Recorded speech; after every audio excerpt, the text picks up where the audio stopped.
19তম বর্ষ উদযাপনে আজকে দ্বিতীয় দিনের শুভ সকালে 6 নম্বর সংসদ কালী মন্দির থেকে 16 জন প্রতিযোগী নিয়ে এই মুহূর্তে শুরু হয়ে গেছে 50 ঊর্ধ্ব প্রতিযোগী।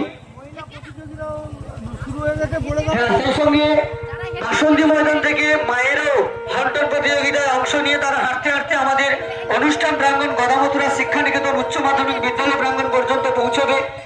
শঙ্খধ্বনি সেই সঙ্গে ঘণ্টার ধ্বনি, আমরা যাকে কংসাল বলে থাকি, আপনারা সেগুলি নিয়েও শুভ শব্দের মধ্য দিয়ে তাদেরকে শুভেচ্ছা সম্বর্ধনা উৎসাহ দেবেন। মনে রাখবেন যে দিগম্বরপুর অঞ্চলের গর্ব আমরা বিগত বছরগুলি করে থাকতে দেখেছি। শঙ্খধ্বনি, ঘণ্টাধ্বনি, পুষ্পবৃষ্টি, করতালির মধ্য দিয়ে, আনন্দ উচ্ছ্বাসের মধ্য দিয়ে যেভাবে করে বিগত বছরগুলিতে আপনারা সহযোগিতা করেছেন, সেভাবেই করে বর্তমান বছর আপনারা সেই সহযোগিতা করবেন। আমাদের প্রচার গাড়ির পেছনেই রয়েছে সেই সমস্ত